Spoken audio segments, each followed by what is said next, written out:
Look at this. I'm very excited. I am recording a podcast and also going live on Twitter at the same time. So for those of you joining us, welcome back to another a podcast by Neil. I'm so confused. Anyway, the buttons are being pressed. If you're watching this, some of the sound you're not going to hear because I'm playing it, but you can hear the whole broadcast. But if you wonder what it looks like when I'm recording, this is going out live on Twitter. I may post it on Facebook later. We haven't got any of the studio with us. It really is as basic as it looks or sounds. Today, enough of this wittering or twittering. That was a bad joke. We're going to be discussing the question, are Israeli settlements legal? Let's listen to, and if you're watching this, I'm not sure you're going to hear it, but what can I tell you? Need to work that one out later. Let's look at Secretary Mike Pompeo's announcement about his shift of policy, an American shift of policy, on Israeli settlements. Turning now to Israel. The Trump administration is reversing the Obama administration's approach towards Israeli settlements. U.S. public statements on settlement activities in the West Bank have been inconsistent over decades. In 1978, the Carter administration categorically concluded that Israel's establishment of civilian settlements was inconsistent with international law. However, in 1981, President Reagan disagreed with that conclusion and stated that he didn't believe that the settlements were inherently illegal. Subsequent administrations recognized that unrestrained settlement activity could be an obstacle to peace, but they wisely and prudently recognized that dwelling on legal positions didn't advance peace. However, in December 2016, at the very end of the previous administration, Secretary Kerry changed decades of this careful bipartisan approach by publicly reaffirming the supposed illegality of settlements. After carefully studying all sides of the legal debate, this administration agrees with President Reagan. The establishment of Israeli civilian settlements in the West Bank is not, per se, inconsistent with international law. Well, that is a major policy shift. Pompeo saying that America doesn't consider the settlements illegal. Wow. So, look, first of all, there's a couple of things. Let's have a look at the international law and what it says, and then what's Israel's opinion on it, and I let you make up your own mind. Look, first of all, there's the Fourth Geneva Convention, Article 49, as you know, which, by the way, automatically becomes US constitutional law under Supremacy Clause, Article 4, Clause 2. If you're an international lawyer and want to check that up. If not, you probably need a hobby if you're checking that one. Anyway, big one is Fourth Geneva, Article 49. Article 49. It says, let me quote you in a British accent. Individuals or mass forcible transfers, as well as deportations of protected persons from occupied territories to the territories of the occupying power, or that of any other country occupied or not, are prohibited regardless of their motive. The occupying power should not deport or transfer parts of its civilian population to the territory it occupies. So that's kind of clear. In other words, that Israel's occupation of the West Bank would prevent Israel from moving Jews and settlers to the West Bank. Therefore, under the Fourth Geneva Convention, it's argued it is illegal. So here's the issue. The question of the status of the West Bank. And Israel argues, and now America would agree, that the issue of the Fourth Geneva Convention isn't relevant to the West Bank because it's not occupied land. Again, you can agree, you can disagree. Understanding is not agreeing. Can I say that one again? Understanding is not agreeing. So what you have here is a belief by Israel that the West Bank is historically Jewish. I mean, there's more connections of Jews to Hebron than, say, Tel Aviv, which is 100 years old. So Jews returning to that land, an indigenous population returning to their land, is not occupation. Therefore, the Geneva Conventions are not applicable to it. The land is disputed. No one's occupying it. I'm interested to let you tell me what you think. If you're watching this on Twitter, the handle, as you know, is @AwesomeSeminars. Interested to read your comments underneath.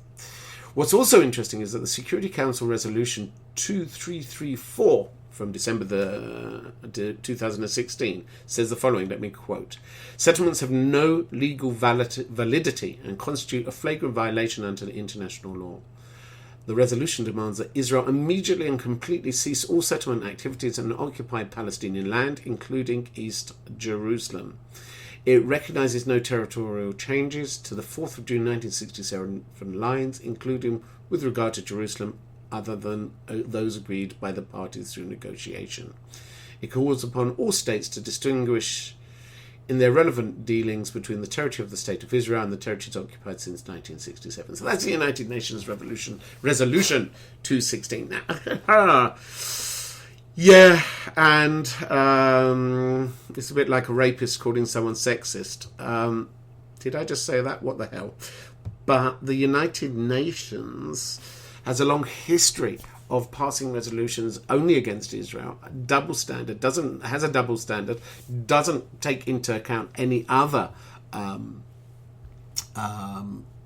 violations, occupations, other situations other than Israel. And to call the West Bank Palestinian land, well, it's certainly disputed again here. The claim that it's just Palestinians. I'm not saying there's no Palestinians living there, but and Palestinians have claim to the land, but it was disputed. I mean, the sovereign owners beforehand were Jordanian, and hold on, that Jordanian occupation wasn't really recognised, so really it does belong to the British. Yeah, anyone see that debate the other day between Corbyn and Boris Johnson? Painful. I don't think the British are looking to control it right now.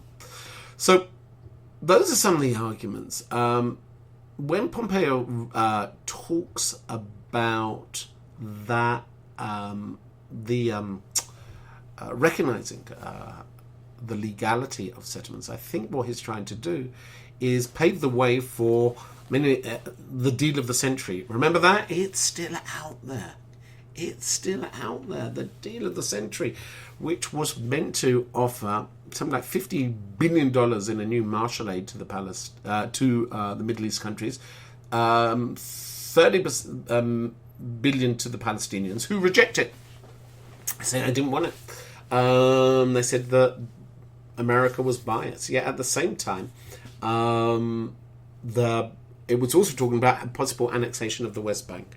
Now, as you probably know, Israel will probably, at time of recording, go to a third election. So there hasn't been anyone to talk about in this whole peace process that Trump wants to get out there before the 2020 elections as a major breakthrough, is still on the back burner. Many people call it, and I agree with them, the deal of the next century. But I think this declaration on settlements, it's always the question of asking yourself why. Why now? What is clear, and I'll say it and I keep saying it, is Trump is not necessarily interested in Israel, not interested in the Jews, but is interested in his Christian evangelical base. This very much goes down well with that Christian evangelical base, which is an important key group of supporters within the elections. So that's where we stand at the moment vis-a-vis the settlements. What I've tried to do in a very brief time is to try and give you the legal arguments, the legal, if you like, arguments, the UN Geneva Convention plus some of the UN rules, there's a better word, saying that the settlements are illegal. And by the way, I remind you, I nearly forgot that June the 30th, 1980, the Security Council unanimously adopted Resolution 4676, America abstained, of course, saying all legislative and administrative measures and actions taken by Israel, the occupying power, which purport to alter the character and the status of the holy city of Jerusalem have no legal validity. So you've got the United Nations saying that Jerusalem is disputed, the old city is disputed, the Western Wall is disputed. Yet at the same time, you've got Trump saying Jerusalem's a capital. Total disconnect between the two sides. Bear in mind, as far as Deal of the Century is concerned, keep an eye on, and I'm going to do some more broadcasting in a second, keep an eye on what's going on in Israel, elections, probably, and the northern border. We had yesterday Israel attacking major Iranian sites in Syria. I'm going to do another podcast on that in a second. And that's going to be very relevant today. Hope that made that a little bit clear. Everyone was saying to me when I was traveling, thanks for the podcast. They're not 45 minutes, they're not 50 minutes, they're like short.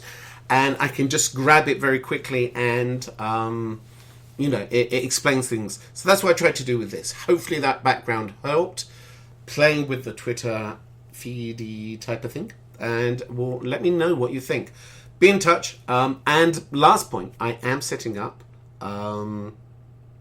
my next trip. So if you're interested in getting me live and not just as a podcast or on Twitter, I'm booking up. So drop me a line via my website, awesomeseminars.com. Until next time, keep safe and keep listening.